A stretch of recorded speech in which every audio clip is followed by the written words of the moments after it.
Hi, this is Eric Bond, the founder of Beat the GMAT. I wanted to let you know that today's session is brought to you by ClearAdmit and Beat the GMAT. If you like what you see today, please check out the new MBA admissions course we built together called Navigating the MBA Admissions Process. This is a complete course on how to get into business school from start to finish. It's a course that I wish that I had when I applied, and I think that you're going to love it. You can learn more by going to udemy.com/business-school. Thanks. Welcome to the Write Like an Expert series. Today we're going to be talking about Stanford's essay topics and trying to demystify them and help you all be successful as you apply to Stanford. So I wanted to give you a little bit of a sense of my background. My name is Graham Richmond and I'm the co-founder of ClearAdmit. ClearAdmit's an admissions consulting company, and we work with candidates from across the globe, helping them to get into top MBA programs, working on their essays, helping them sort of think through, strategy and how to approach these things, and reviewing things that they're going to submit to the programs. I've been in admissions for more than 10 years, 10 years with ClearAdmit, and prior to that was at Wharton in the admissions office as well. So have a good sense of this process, and have worked with a lot of folks who've gone to Stanford over the years as well. So taking a look at Stanford's questions, they have, it's a full screen here. I mean, they've got 4 questions. 1,800 words is the kind of recommended limit in terms of total word count that you're going to be submitting across all of these essays.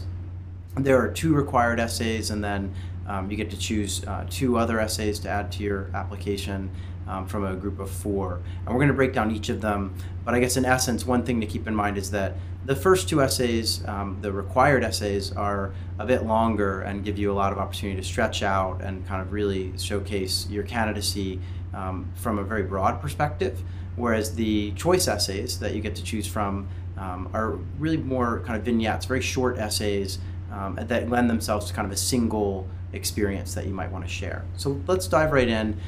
This first question that Stanford asks has been a part of their application for many, many years. And it also, I think, is the one MBA application question that keeps applicants up at night. This is the one that people dread having to respond to. And I mean, I've worked with candidates over the years who apply to every school on the planet, and they always leave this for last. It's like no one wants to kind of touch this because it's this highly philosophical question. It's very different. You know, HBS starts their application with a question that is, tell us about 3 accomplishments. You know, very straightforward, right? Stanford, perhaps befitting of their California location, has this kind of, what matters to you most and why? Very philosophical, kind of, what are you doing on the planet? You know, what are you kind of, what's driving you? So this is, it's really challenging for candidates. And I think that the great thing about this question, though, is that it forces you to reflect. And that's exactly what Derek Bolton and his team over in admissions at Stanford want you to do. They really want you to reflect. They think that a great response to this essay comes out of a good deal of reflection and thought. So step back. I know that it can be daunting to start this essay. Most people sort of say, okay, I'm all in favor of reflecting and really thinking about what matters most to me, but where do I start? And I guess one thing I would recommend doing is forget about the essay question for a moment and forget about trying to come up with something that matters to you that's truly unique, right? So a lot of candidates look at this and say, what matters most to me? Well, I guess it's kind of, what I want to do with my career, and oh, but I can't say that because every other applicant, is talking about that, or I want to come up with something that matters most to me that's unique. So what matters most to me is this rare dialect that's only spoken in one country anymore, and that I learned.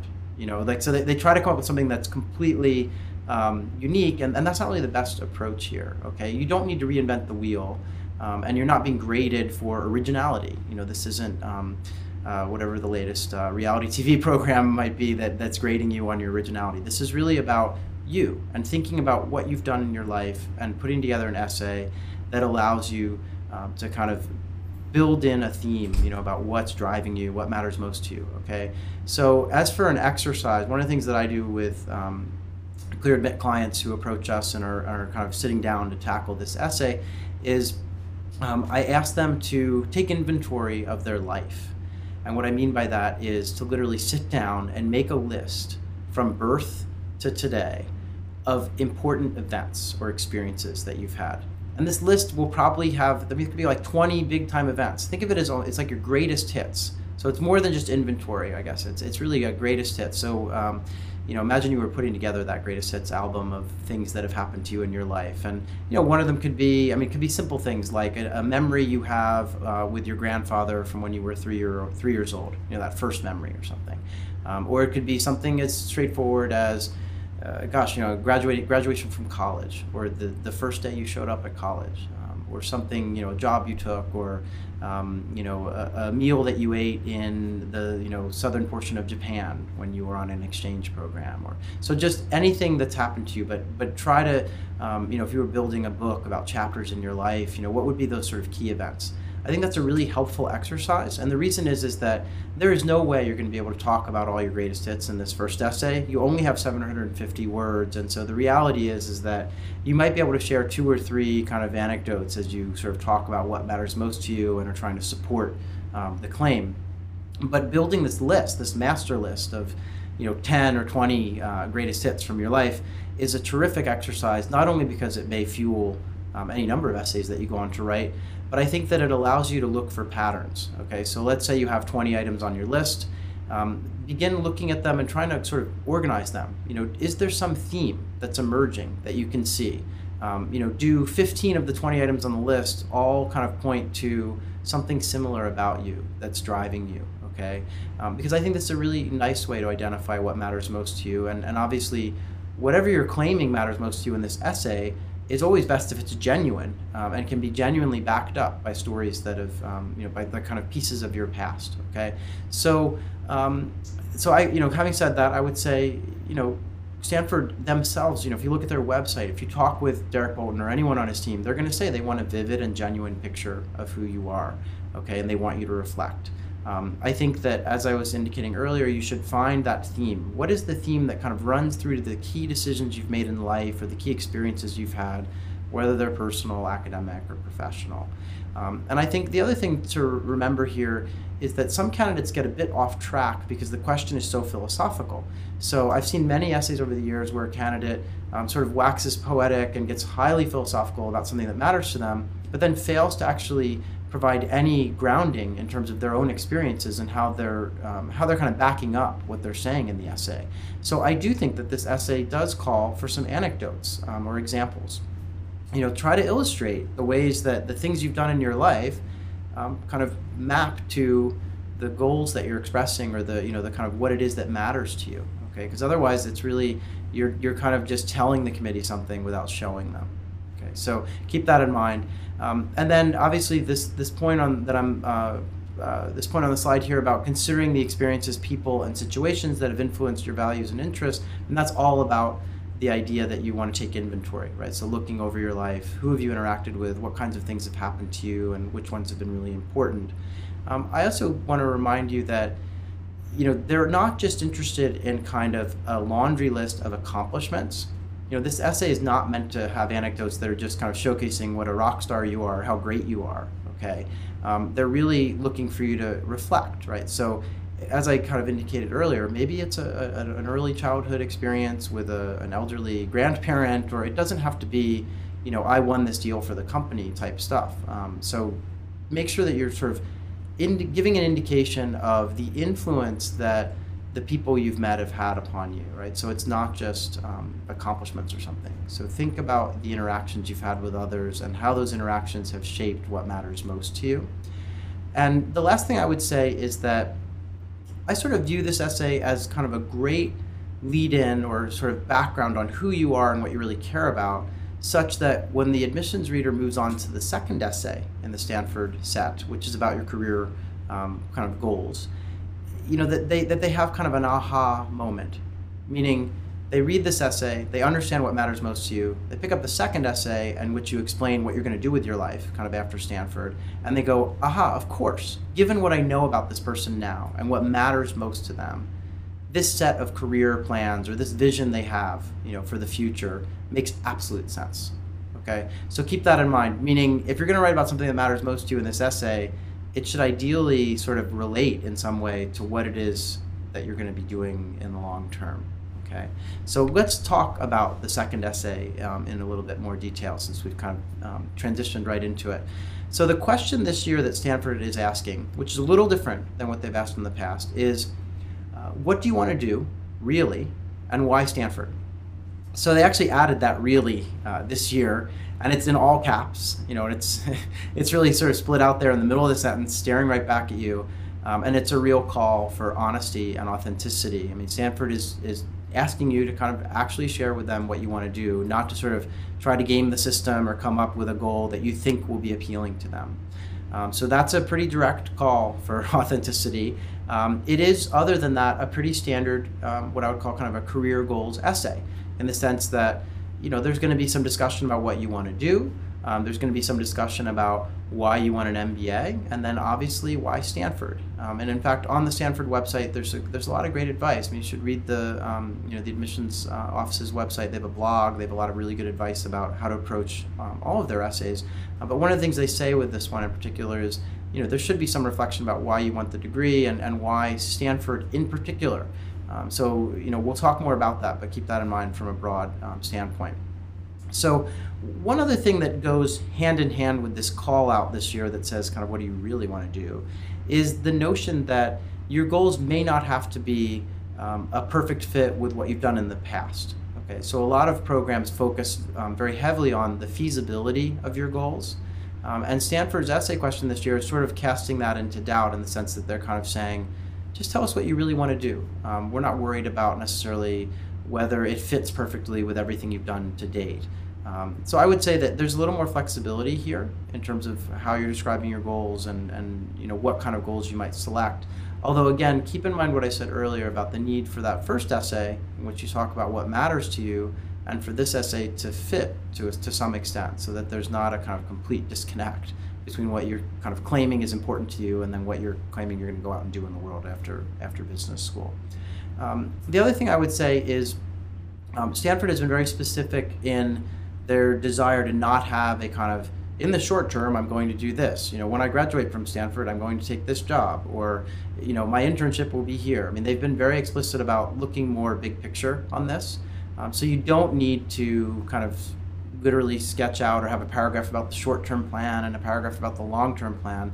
And I think that because so many other MBA programs ask for that sort of approach, it would be a mistake to copy and paste from another school and drop that sort of thing in here. So keep that in mind too. This is more of a big picture exercise. The last thing I would say is, getting back to kind of why Stanford, be specific. It's not enough to kind of say, oh, I want to be at a program surrounded by really bright individuals. I mean, because you could say that about many of the leading MBA programs, right? So be specific, do your homework, dig into what Stanford has to offer.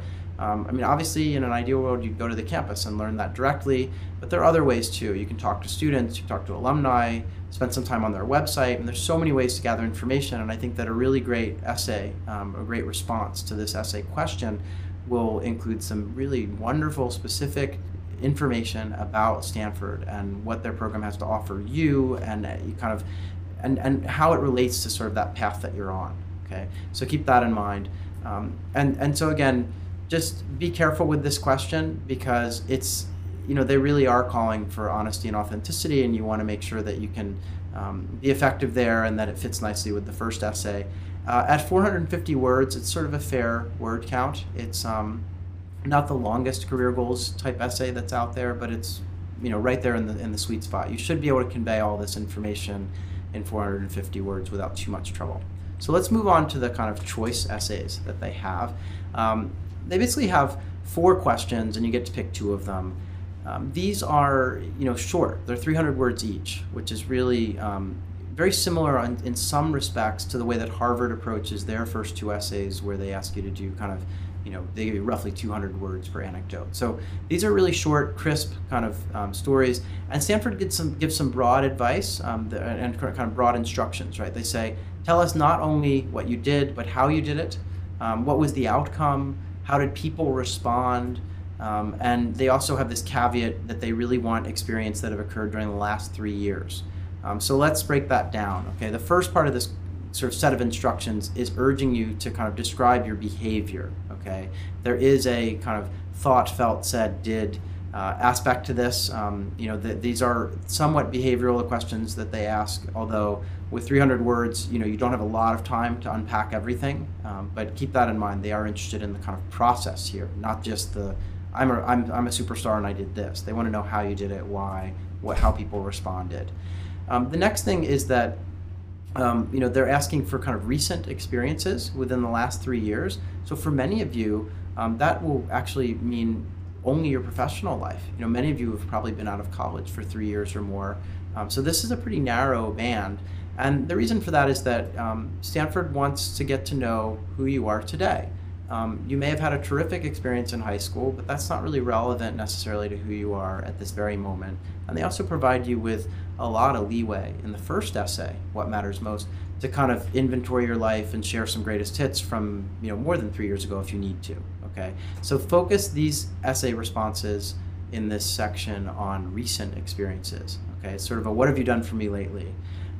The nice thing about these essays is that they're really, they serve as a great contrast to the first two questions that Stanford asks. So think of the first two questions as being fairly philosophical. Why do you want this degree? Why do you want to come to our program? What are you going to do? And what matters to you in life? Okay, so that's the first two questions. Then we get into these very specific kind of behavioral questions that are sort of asking you for anecdotes from your past. So this is a really nice contrast. I will say that because you've got limited space and because these are just so well suited to little vignettes or anecdotes, you may want to think about using the STAR method or the CAR method. I mean, these are kind of context, action, results, or situation, task, action, results. These are similar frameworks that candidates can use when presenting a story, and so you can literally map out how you're going to describe the experience using these kind of helpful acronyms, just to make sure that you're kind of covering all the key aspects of a story. And I think that this probably goes without saying, but Stanford's asking these kind of situational questions because they view the kind of how you've behaved in these situations as the best predictor of the future. So it's kind of the opposite of the stock market, where you don't get that disclaimer about past performance not being an indicator of future performance. This is the opposite. They're saying, we think that how you've behaved in the recent past is actually a pretty good indicator of how you're going to behave in our community and in the future. Okay, so let's dig into actually the individual questions that you get to choose from. So the first one is, tell us about a time when you built or developed a team whose performance exceeded expectations. Now, the number one thing that I hear from candidates is, I've never built a team. I'm junior. I'm low on the totem pole. I don't manage anyone. And so they sort of look at this question and say, oh, can't answer it. I'm going to move on to the next one. The only thing I would say here is that they're not specific about it being in a professional, setting. So there might be a team that you built as part of a volunteer activity or community thing that you're involved with. The other thing I would say is they say built or developed. Okay, and those are different, right? So you could be a junior member of a team who came onto a project, but still had an impact in developing that team, in kind of guiding it, in managing up. I mean, there are a lot of ways to approach it. Okay, so don't rule this out right out of the chute. Okay, think carefully about whether something in your past may fit here. Obviously, Stanford's interested in the candidate's ability to kind of go above and beyond, coupled with this sort of curiosity as to whether you're capable of, kind of promoting growth among team members and creating a positive team environment that, kind of exceeds or, goes beyond expectation. And as I said, the words built and developed are important here because they give you a lot of flexibility. They're not saying you had to be managing this team or had to actually start the team from scratch. Okay, you could contribute to an existing team, and showcase some lasting contribution you made that really impacted things, even though you weren't there from the start or something. And I think, obviously business school and beyond, there's a lot of teamwork. Okay, there's a lot of work in teams, and they want to understand that you can sort of cultivate those around you. That it's not just about you being the best you can be, but getting the best out of everyone around you. So just be sure that you're kind of discussing how you established, a sort of cohesive and effective team, and focused on, what did you actually achieve in this? What did the team go on to do? And that comes back to the STAR or the CAR method, where you may want to focus on what was the situation before and what was the situation after. So keep that in mind. So the second option you have for Stanford in this last essay section is tell us about a time when you made a lasting impact on your organization. And so this is somewhat similar to the first prompt. I mean, it's not team-oriented, but it's still about kind of having an impact. And they're obviously encouraging you to kind of discuss a positive change that you've brought about, and that sort of represents an enduring improvement. So leaving your mark on an organization or a process, that's important to them. And I think that it's really, this should be obvious, but this should be a positive change. I know that one could have a lasting negative impact on an organization, but obviously keep this positive. It probably goes without saying, but I've seen some interesting things over the years in looking at people's essays. So, I think that in many cases, this is a kind of call for a professional example, but there are possible scenarios where the organization could be the nonprofit that you're volunteering with, or something else. It's possible that it could even be your university. So if you're a younger candidate and being in school is still within that 3-year safety zone of where you can select your topics, and you had a massive impact on the university, I think you could apply the word organization to the university in that context. Okay. Again, I think that it's definitely critical here to present kind of a before and after picture, right? So the STAR method of situation and kind of results, right? So keep that in mind. And then obviously Stanford's very interested in, and any kind of behavioral essay question is always interested in sort of the process, or the actions that you took, and that's the A in STAR method, right? So keep that in mind, because in theory, what you've done, the kind of actions you took and the process will be relevant in other situations, not just in the story that you're telling. So they're really seeking out evidence that you have those skills that are going to be transferable to future experiences. So that's the second option. The third option that they're offering candidates is tell us about a time when you generated support from others for an idea or initiative. So this is a little bit about your power, kind of the powers of persuasion that you may have, and it's obviously just a chance for you to kind of highlight that.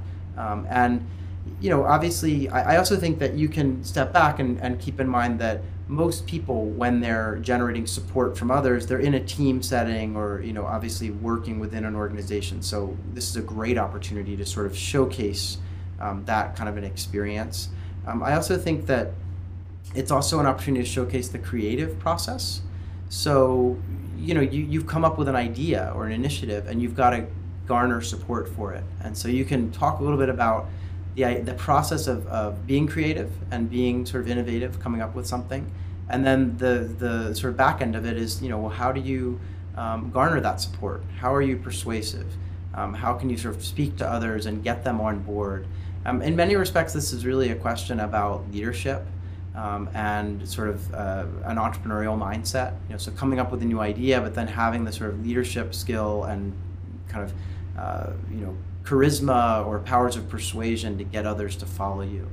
Because obviously there could be candidates out there who come up with lots of great ideas, but don't have the ability to get others on board. So there's a kind of an element of salesmanship here as well. I think that, there are other programs that ask about, times that you faced resistance and had to really kind of push through an idea. And Stanford's not asking for that. But obviously those types of scenarios fit here too. I mean, if you came up with a great idea and encountered resistance and ultimately prevailed and persuaded others to follow you, that fits here. That's a great story. So keep that in mind as well, because that can really showcase kind of your actions and the ways that you went about persuading others. And again, as with the other questions that Stanford is asking as part of this final section, you want to walk your reader through the complete process from inception to implementation of the idea. That's going to be really important. Okay, so keep that in mind. The last option that Stanford offers here, part of Essay 3D, is to tell us about a time when you went beyond what was defined or established. And so again, this is a great chance to showcase behavior that is sort of innovative and that thinks beyond the kind of assigned role that you've been given in an organization. So obviously, it's a great opportunity to kind of set yourself apart from the pack. This is, and when I say the pack, I don't mean the applicant pool, although ideally that will happen as well. What I mean by pack here is just people in your place of business, or people with similar jobs that you have, that hadn't sort of gone beyond.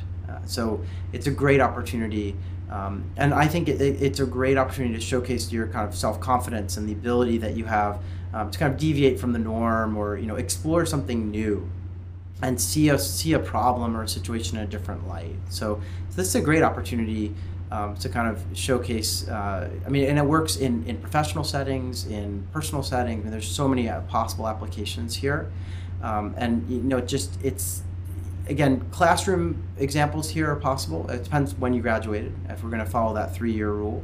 But yeah, there's just so many ways that you could showcase a time when you went beyond what was defined or established. And I think that in an ideal world, you would showcase an instance of this kind of behavior that kind of had a lasting impact on the way that you approach problems. So, perhaps you deviated from the norm, saw something from a new angle, and that ever since it's helped you to kind of approach other problems and other situations. Okay, so there are a lot of ways to kind of go about this, but I do think it's nice to showcase that kind of lasting impact that the experience would have had on you. And again, everything's open here. You could talk about finding some new perspective, or creating a new process, or taking a stand within your organization, or whether it's professional or extracurricular is fine. So there's a lot of leeway here, and that's actually the best thing about this set of 4 questions that Stanford has, where you get to pick 2, but the 4 questions are really broad, and there's so many stories that you could share. And I think that they work as a great foil to the sort of more broad philosophical nature of the first 2 questions in the Stanford essay set.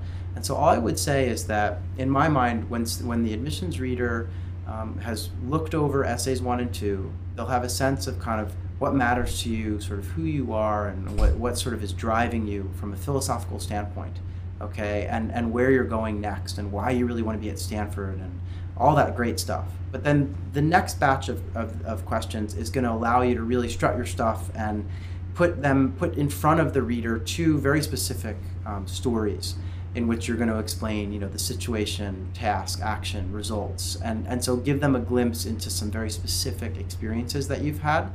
And for that reason, you want to be strategic about what stories you're sharing. Again, thinking through what are those greatest hits in your background.